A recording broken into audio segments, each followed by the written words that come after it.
আল্লাহ বলেননি কষ্টের পর স্বস্তি আসবে, তিনি বলেছেন কষ্টের সাথে স্বস্তি আছে। এখানেই বিশাল পার্থক্য।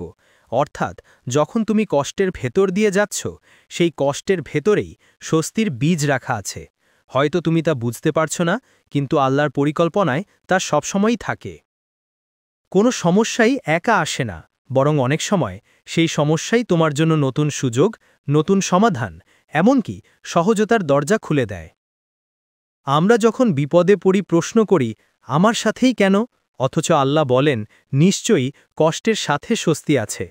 তুমি চাইলে আজই তা খুঁজে পেতে পারো, কারণ স্বস্তি তোমাকে অপেক্ষা করছে না, এটি ইতিমধ্যেই তোমার সাথে আছে। যেভাবে রাত আর দিনের সহাবস্থান বা মেঘ আর বৃষ্টির সহাবস্থান, তেমনি কষ্ট আর স্বস্তিও পাশাপাশি রাখা হয়েছে। তুমি যদি স্বস্তি চাও, তবে আগে কষ্টকে আলিঙ্গন করতে শিখো।